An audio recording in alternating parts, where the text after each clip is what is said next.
What hospital did he take him to? Sharon?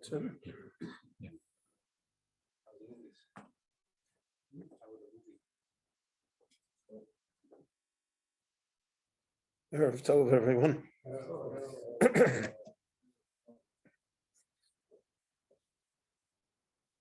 This week's parsha has many mitzvahs. So we've discussed Chodesh Hazeh Lachem with you. Tonight I want to begin a discussion with you regarding the mitzvah of tefillin, which appears in this week's parsha.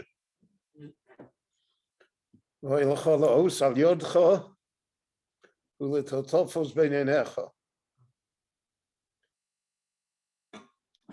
the Torah is not explicit how that's supposed to work. The os al yodcha should be a sign on your hand. So a sign on your hand, how? And totofos is in general a very difficult word to understand in Hebrew. Rabbi Akiva says in the Gemara that it derives from an African word. It's not even pure Hebrew, so to speak. So the whole mitzvah of tefillin is based on Aloch Moshe Misina. Kesher tefillin hera lo'onav. The Rabboni Shalom showed Moshe on Sinai how tefillin are supposed to work, what they're supposed to look like. And tefillin, therefore, is based upon tradition. Now, there are different traditions within the Jewish people regarding tefillin. This is based on Gemara Menachos. The Gemara Menachos discusses tefillin, and it tells us about the order of the parshios that make up the tefillin. So there are two parts to tefillin. There's the batin, the boxes, and then there is the parsha, the scroll within those boxes. So Aloch Moshe Misina is that the shel yad, the box that goes on our hand, and the Gemara said it goes on the weaker hand, because in the Torah it says V'ylecholos al yodcho, and it's spelled Yud Daled Chof Hey, so that's Yad Keha, the weaker hand.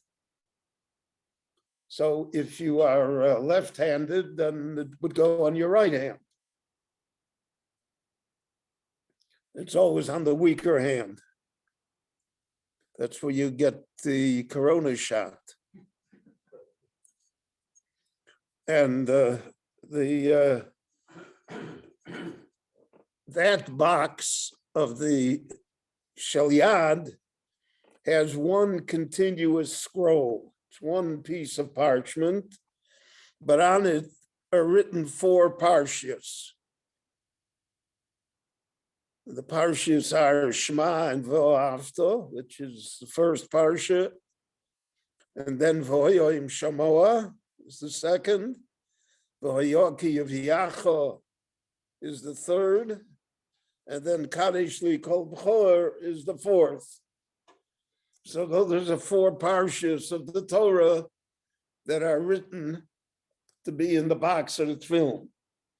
So on the shel yad, they appear one continual roll of the scroll. The shel rosh, because it says L'totofos beinenecha, The Gemara Darshans Meinenecha doesn't mean literally between the eyes, but it means approximately in the middle of the head. And the psak halacha is from where the hairline begins, or where it once began, to the middle of the skull.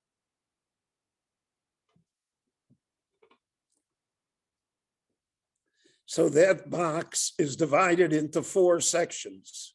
In other words, the box itself has 4 compartments.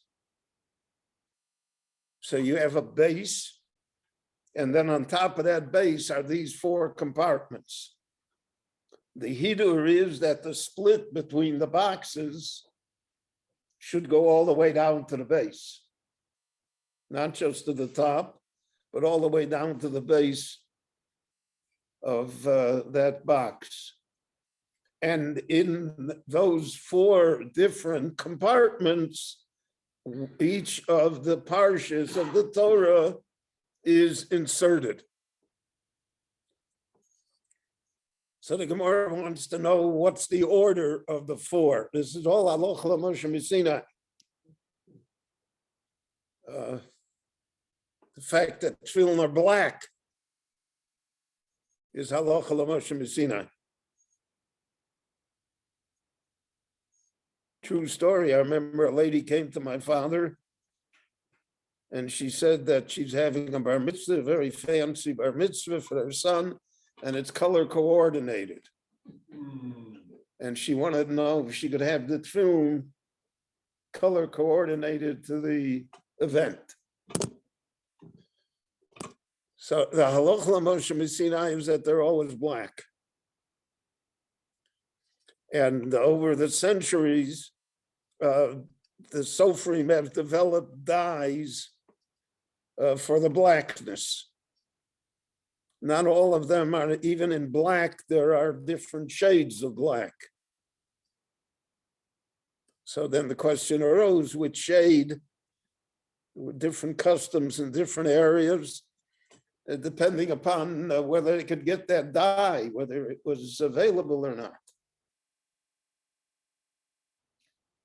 But the Gemara in Menachos discusses the order of the parshas. So the Gemara says, Havayos be'emtza. In other words, the first, everyone agrees, the first parsha, Shema Yisrael, is the first one on the right-hand side. And everyone agrees Kadesh Li is the 4th one on the left-hand side. And then Havayos be'emtza in the middle is V'hoyoim Shamoa, after V'yohavto, and then V'hoyo ki Yiviyach. This is the opinion of Rashi and of most of the poskim, how they interpret that Gemara. Rabbeinu Tam brings a variant tradition that Havayos be'emtza, that the V'hoyos are between other parshas. So it's Shema Yisrael, V'hoyo, Kadesh Li, V'hoyo ki Yivyacha. And that is a variant order. So those tefillin were called after Rabbeinu Tam. That's called Rabbeinu Tam's tefillin.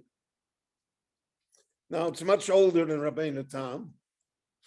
It appears yet in the Gaonim.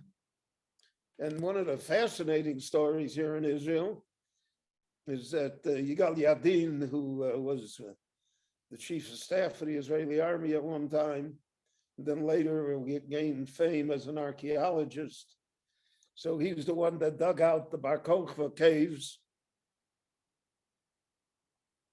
In the Bar Kokhba caves, they found a number of pair of tefillin dating back to 165 in the Common Era.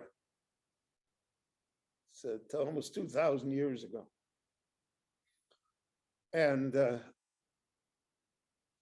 they brought the tefillin back to Yerushalayim for careful examination in the university. And when they opened the tefillin, they found that the tefillin were like Rabbeinu Tam. The parshas inserted in the tefillin was according to the opinion of Rabbeinu Tam. So Yadin, he writes it in his book. He went to the Eira Haredis, and he told them that he has concrete proof that everybody should put on Rabbeinu Tam, because he found that these tefillin in there, they're like the oldest tefillin that we found, and that the order of the parshas in the tefillin is according to the opinion of Rabbeinu Tam. And the rabbis told him that's why they were buried.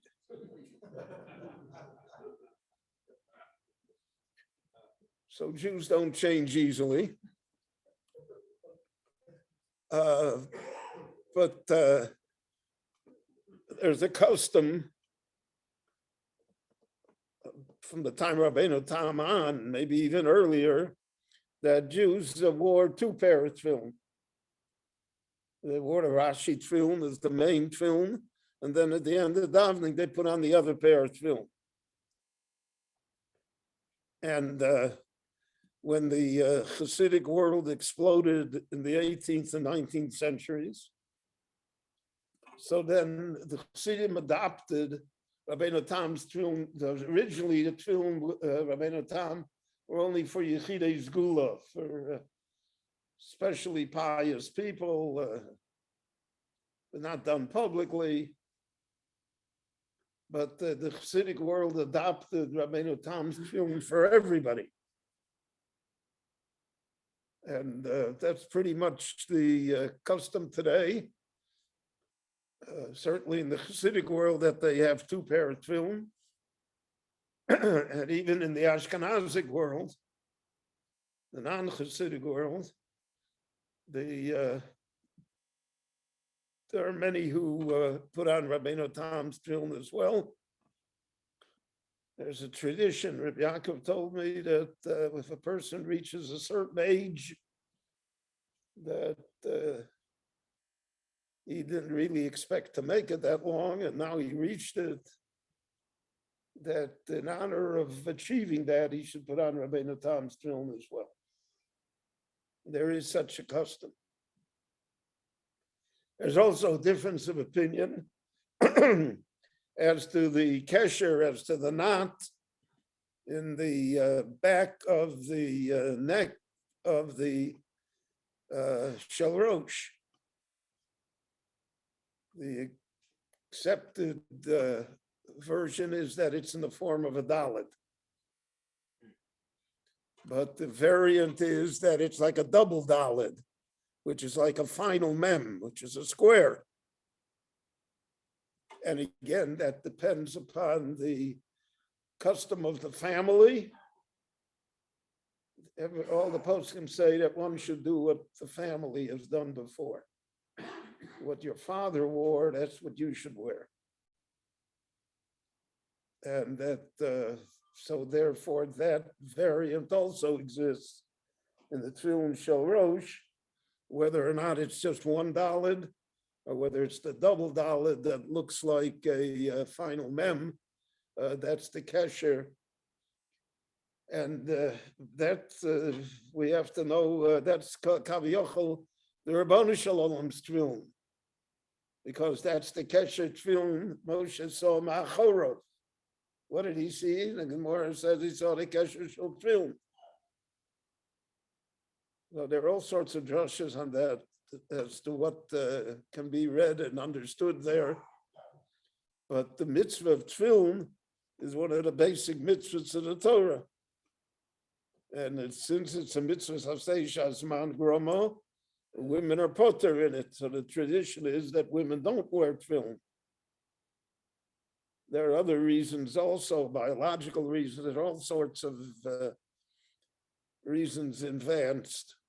But they're potter from tefillin. But men, the Gemara has very harsh things to say about karkafto de lomonach tefillin, the skull that never put on tefillin. So the mitzvah of tefillin, which appears in this week's parsha, is really one of the basic mitzvahs of the Torah. And it's a Zeichel Yitzias Mitzrayim, and encompassed in it are all the principles of faith that Klal Yisrael has regarding their past and their future. And therefore, it's a mitzvah that is observed in care and in holiness and cleanliness and in kavanah. Rabbi Chananya ben Akashi Omer Ratzah HaKadosh Baruch Hu L'Zakos Yisrael Leficha Chibur Lahem Torah and Mitzvot Shenemar Adonai Chafetz Aman Tzidko Yagdil Torah V'Yadir. Amen.